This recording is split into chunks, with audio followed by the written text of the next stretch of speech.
Olá, bom dia, boa tarde, boa noite. Depende do horário que você está me assistindo. Eu gosto de vir aqui todas as semanas para juntos meditarmos na palavra do Senhor. E eu quero, neste momento, dar continuidade às nossas reflexões sobre o Sermão da Montanha. Começamos com as bem-aventuranças e vamos prosseguindo por aqui. E agora, mais uma vez, no Evangelho segundo escreveu São Mateus, no capítulo 5 e o versículo 10, vamos refletir sobre as 7 provas a que o cristão pode ser submetido, sim, senhor. E eu quero, antes desta reflexão, pedir um favor para você. Vai aí embaixo e te inscreve no meu canal. E no sininho, marca o sininho para que você toda semana seja avisado das nossas mensagens. Mais um favor eu quero te pedir. Se possível, compartilhe esta mensagem com pessoas que você sente de Deus que está precisando de ouvir esta mensagem. Meu objetivo é levar aquilo que Deus me dá para refletir a maior número de pessoas possível. Não pense você que eu estou ganhando dinheiro da internet. Nem um centavo eu estou ganhando. Até a minha internet eu pago do meu bolso, certo? Não existe esse interesse financeiro. O meu interesse é espiritual. É de compartilhar tudo que Deus me dá. E é por isso que eu te peço que compartilhe com as pessoas esta mensagem. Mais um pedido antes da mensagem. Sabe aquela mãozinha assim e a outra assim que tem aqui embaixo? Por favor, marca aquela assim, se você gostar. Porém, se você não gostar, marca assim. Será um feedback do mesmo jeito. Eu vou entender que você não gostou e vou procurar achar o que foi que nós erramos, certo? Mas na mensagem de Deus não há erro. Porém, na forma de apresentar, às vezes nós, mensageiros da palavra de Deus, erramos sim. E por isso eu quero a sua ajuda, ok? Vamos lá. 7 provas a que o cristão pode ser submetido, está em Mateus, capítulo 5, versículo 10, que diz: Bem-aventurado os que sofrem perseguição por causa da justiça, porque deles é o reino dos céus. Ninguém nunca será aprovado em qualquer que seja a avaliação, prova o que for, sem antes ter sido provado. Um obreiro só é aprovado depois de provado. O aluno só é aprovado depois de provado. O profissional só é aprovado depois de aprovado com o seu serviço. Então, em suma, ninguém é aprovado se não for aprovado. E eu quero, nesse instante, mostrar que nós precisamos passar, sim, por provações na terra para sermos aprovados lá no céu e sermos chamados no momento do arrebatamento da igreja. A primeira prova a que Jesus nos ensina para o cristão está no versículo 11 do capítulo 5 do Evangelho segundo São Mateus, quando diz: Bem-aventurados sois vós, quando vos injuriarem e perseguirem e mentindo disserem todo mal contra vós, por minha causa. Então, quando uma pessoa é perseguida porque prega o Evangelho, porque fala o que a Bíblia diz, e hoje é muito comum as pessoas jogarem pastores na justiça porque falam a palavra de Deus. É muito comum a perseguição. 80% da perseguição religiosa no mundo atual é feita aos cristãos. Então, isso existe estatísticas cabais. Na verdade, é um pouquinho mais. Eu estou arredondando para baixo. A prova, a segunda grande prova que o cristão é submetido, licença, a segunda grande prova que o cristão é prometido é a prova do ódio. Em Mateus capítulo 10, versículo 22, Jesus disse: "E odiado de todos sereis por causa do meu nome, mas aquele que perseverar até o fim será salvo." Hoje, nós pastores, os que pregamos a palavra de Deus, não como Balaão para agradar as pessoas, mas pregamos a palavra de Deus como Jeremias, como Isaías, como Malaquias, ou até mesmo como João Batista, que custou a sua cabeça por falar a verdade a um rei corrupto e maléfico. Porém, nós estamos sofrendo o ódio das pessoas. Aqueles que muitas vezes dizem que nós é que divulgamos mensagem de ódio. Porém, na verdade, eles entram nas igrejas, quebrando os objetos de adoração, destruindo. Eles entram nas reuniões, provocando discussões vãs e erradas, né? Desrespeitando a Constituição brasileira, que dá liberdade de culto a todos. Mas nós já sabemos, Jesus tinha profetizado isso e nós nos sentimos bem-aventurados por termos sofrido o ódio daqueles que não amam a Deus. Em terceiro lugar, ou a terceira prova a que nós cristãos somos submetidos é a prova da perda da vida. Mateus capítulo 10, versículo 39, Jesus disse: "Quem achar a sua vida, perdê-la-á. E quem perder a sua vida por amor de mim, achá-la." Ficou muito forte isso, não? Que Jesus falou, mas é a verdade. As pessoas que procuram viver a vida agradando a todo mundo, agradando a filho, a pai, a mãe, a aderente, a todas as pessoas, eles terminam desagradando a Deus. Líderes cristãos que procuram agradar a todos terminam por desagradar a Deus. Por isso que Jesus disse que aquele que quiser gozar a vida ou achar a vida, na linguagem da tradução que tenho em minha frente aqui, perdê-la-á. Aquele que quiser ser considerado, amado, entre aspas, por aqueles que odeiam a Deus e que desfazem da doutrina da palavra de Deus. Nós somos objeto do ódio dessas pessoas, mas nós continuamos amando essas pessoas e orando por elas para que o Espírito Santo toque na sua consciência e faça entender o caminho errado que está vivendo para uma perdição eterna. Quarta prova que o crente deve ser aprovado é a prova da renúncia.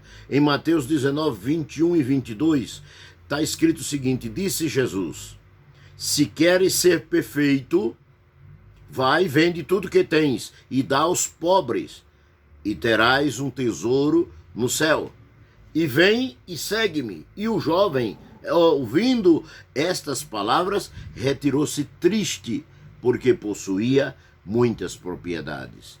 Vamos relembrar este fato histórico que está em Mateus, capítulo 19, versículo 21 em diante. O que é que nós vamos encontrar ali? Na verdade, do versículo 19 em diante. O que é que nós vamos encontrar ali? Um jovem rico que procura a Jesus e pergunta a ele o que é que deve fazer para ser salvo. E Jesus responde para ele: "Sabes os mandamentos?" E ele diz os mandamentos de cor e salteado, como bom religioso que era. Mas a religião não salva. Quem salva é a fé no sacrifício vicário de Cristo na cruz do Calvário, que pelo seu sangue tem o poder de nos perdoar todos os pecados.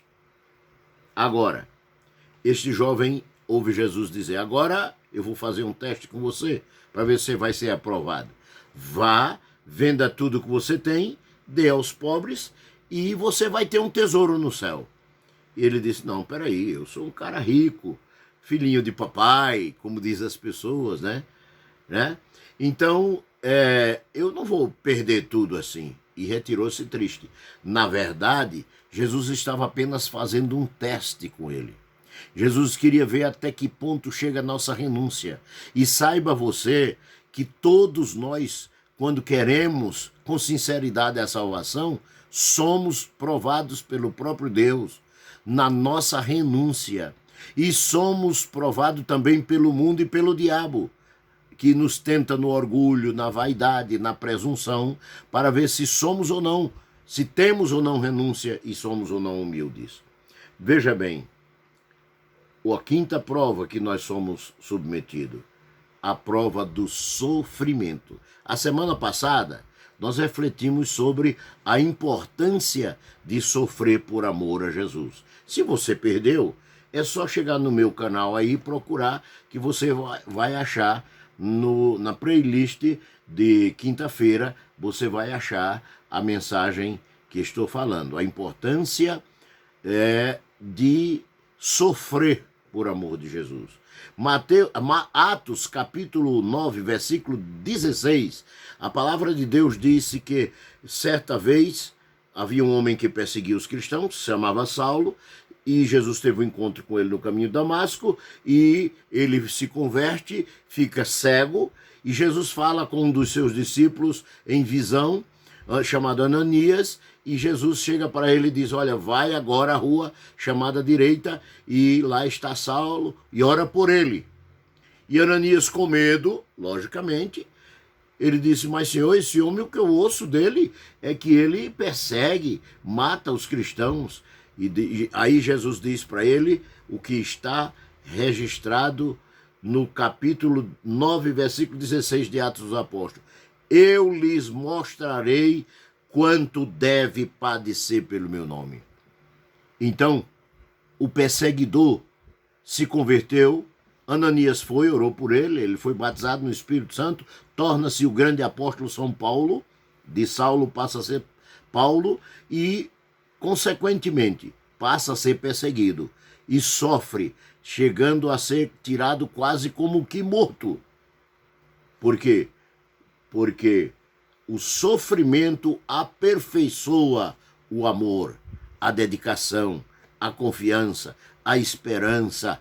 Quando nós temos a resiliência de lutarmos e vencermos e permanecermos na fé, uma vez dada aos santos em Cristo Jesus. Sexta prova que o cristão é submetido: a perda da reputação. Todo mundo se preocupa com a sua reputação. Eu não dou cheque sem fundo. Cheque nem tem mais, né? Agora é Pix, né? Eu não tomo dinheiro emprestado para não pagar, eu não compro fiado sem não pagar. É a conversa dos religiosos, como se isso salvasse.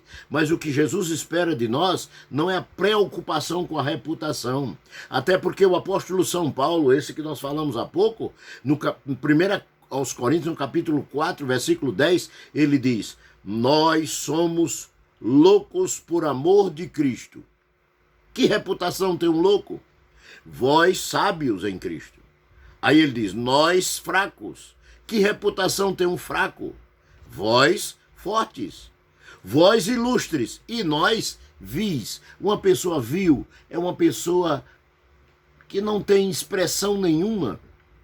E muitas vezes as pessoas nos humilham por causa da nossa fé, nos desprezam por causa do nosso testemunho de ter recebido do Senhor as bênçãos que Ele sempre deixou para aqueles que confiam nele. Finalmente, a sétima prova, a prova mais difícil, diria eu, para alguns, que é a prova da morte. O próprio apóstolo São Paulo, na sua segunda carta aos Coríntios, no capítulo 4 também, versículos 11 a 13, ele diz o seguinte: assim nós que vivemos estamos sempre entregues à morte, por amor de Jesus Cristo, para que a vida de Cristo se manifeste também na nossa carne mortal, de maneira que em nós opera a morte, mas em vós a vida. Temos, portanto, o mesmo espírito de fé, como está escrito: criei, por isso falei. Nós cremos também, por isso também falamos. Ou seja, quando nós pregamos a verdade do Evangelho, sabemos que as consequências podem chegar até a morte. Não apenas a ameaça de morte, mas a morte de fato, porque estamos pregando a verdade. Porém, nós não seríamos pioneiros nisso. O próprio Jesus morreu por isso. João Batista morreu porque condenou a Herodes. O profeta Isaías dizem que foi cerrado. Jeremias também. E todos os outros grandes servos de Deus do passado. Pedro foi crucificado em Roma, de cabeça para baixo, segundo diz a história cristã. A primeira vez que ele foi a Roma, já existia a igreja lá. Porque a igreja em Roma provavelmente foi formada dos fugitivos que vinham do império, das mais diferentes cidades cristãs, por causa da perseguição. E como Roma era a maior cidade do mundo na época, então era mais fácil deles sobreviverem. E Pedro, quando chega lá, foi denunciado, preso e crucificado de cabeça para baixo, é o que diz a história. E não que ele fundou a igreja de Roma. Isso não está na Bíblia. E nem na história eclesiástica. Muito bem. Concluindo, eu quero fazer aqui uma pergunta. Está você sendo provado por Deus ou pelo homem ou por qualquer coisa que seja? Está você enfrentando alguma destas provas? Regozije-se. Alegre-se no Senhor, porque você foi achado digno de sofrer por amor de Jesus.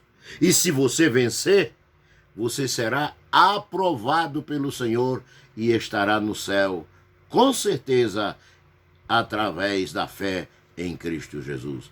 Obrigado por sua atenção e até a próxima mensagem, porque Deus quer. Deus te abençoe em Cristo Jesus. Amém.